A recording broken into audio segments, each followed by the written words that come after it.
మా జీవన సార్థక్యం మాతృదేశ నిర్మాణం. తనువు మనసు ధనము శక్తి తల్లికే సమర్పణం. చేయని వెంటనే విజయవాడ రావడం, అక్కడ శిశు మందిర్లో ఒక సంవత్సరం చేస్తూ ప్రచారంగా రావడం. ఎమర్జెన్సీ డిక్లేర్ అయిన తర్వాత ఇంక ఇక్కడ పని తక్కువ ఉంది, నువ్వు వెంటనే చెన్నై వెళ్ళు అని ఆదేశం వచ్చింది. అక్కడే ఉండి ఈ ఎమర్జెన్సీకి సంబంధించిన సాహిత్యం తయారీ, ప్రచురణ, వితరణ 3 పనులు నాకే అప్పచెప్పారు. ఆ 3 చేస్తూ నాకు మొత్తం ఎమర్జెన్సీ కాలం అంతా పూర్తి అయిపోయింది. వచ్చిన తర్వాత నీకు అనుభవం వచ్చింది కదా, ఇందులో జాగృతి సంగతి ఏంటో చూసుకో అయితేను అన్నారు. జాగృతిలో చేస్తుండగా నువ్వు అక్కడి కాదు హైదరాబాద్ వస్తే బాగుంటుంది అన్నారు. దానికి తగ్గట్టుగా ప్రయత్నం చేసి అక్కడ వీడుకోలు సభ, ఇక్కడ ఆహ్వాన సభ రెండింటిలోనూ అటెండ్ అయ్యే అవకాశం వచ్చింది. ఆ తర్వాత ఎలాగో మీడియాలు ఇందులో అలవాటు పడ్డావు కదా జాగృతిలో, ఇంక నువ్వు విరమించుకున్నా సరే అభ్యంతరం లేదు, కానీ నువ్వు మీడియా మాత్రం వదలడానికి వీల్లేదు, మీడియాలోనే ఉండి ఏదైనా పని చెయ్యి అన్నారు. అలా ప్రయత్నం చేస్తుండగా చాలా న్యూస్ పేపర్స్కి ఇక్కడ రిపోర్టర్గా అపాయింట్ అయ్యాం.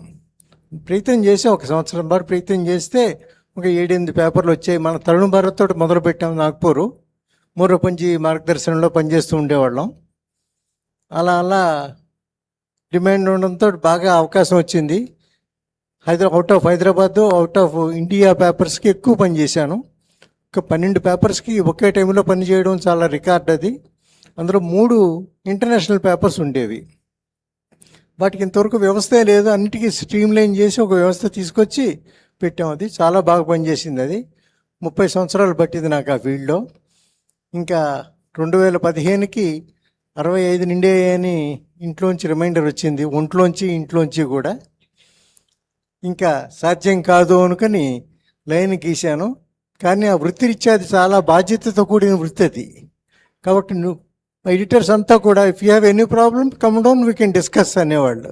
No, I have decided myself, please relieve me immediately అంటే, okay you make some alternative arrangement then we will go head అన్నారు. ఆ ఆల్టర్నేటివ్ అరేంజ్మెంట్ అవ్వడానికి నాకు 5 years పట్టింది. కొన్ని చోట్ల అయింది, కొన్ని చోట్ల కాలేదు. ఇంకా అది మీరు చూసుకోవాల్సిందే అని చెప్పి నేను రిలీవ్ అయ్యాను. అప్పటి నుంచి ఇంక నేను భారత వికాస్ పరిషత్ పని చూస్తుండేవాడిని. కేవలం శాఖ అంతవరకే పరిమితం కాకుండా భారత వికాస్ పరిషత్తులో జాతీయ కార్యదర్శిగా ప్రెస్ అండ్ పబ్లిసిటీ వింగ్ అంతా నేనే చూసేవాడిని. దానివల్ల పర్యటనలు ఎక్కువ ఉండేవి, కొంచెం ఆరోగ్యం ఎక్కువ ఇబ్బంది పెడుతూ వచ్చేది. ఇంకా సాధ్యం కాదు అనుకుని 2015లో పూర్తిగా రిటైర్ అయ్యి ఇంకా ఇంటి పరంగానే ఉంటున్నాం. 2015లో మన సంస్థల నుంచి రిటైర్ అయిన తర్వాత స్వామీజీ పిలుపు వచ్చింది. శృంగేరి జగద్గురు మహాస్వామి వారు, శ్రీ భారతీ తీర్థ మహాస్వామి వారు. వారు నాకు ముందే పరిచయం. మన విభాగ కార్యవాహకం ఉండేవారు తాళ్ళూరు పారసారథి గారని, వారి స్టూడెంట్ వీరు.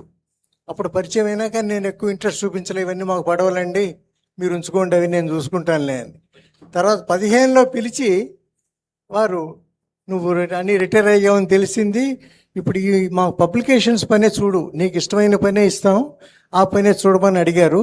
చాలా పబ్లికేషన్స్ ఒక 10 సంవత్సరాల్లో తీసుకురాగలిగాం.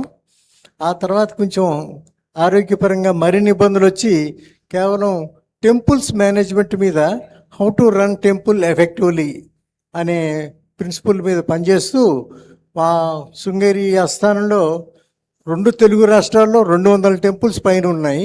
కేవలం సిటీలోనే 30 టెంపుల్స్ ఉన్నాయి. వాటన్నింటినీ ఎఫెక్టివ్ మేనేజ్మెంట్ సిస్టమ్ డెవలప్ చేస్తున్నాం అందరితో సహకారంతో. ప్రస్తుతం నా యాక్టివిటీ అది. ఇప్పుడు ఇవాళ ఇలా కలవడం చాలా సంతోషంగా ఉంది. ఈ ఫ్రీక్వెన్సీ కొంచెం పెంచితే మంచిదని ఆర్గనైజర్స్కి రిక్వెస్ట్.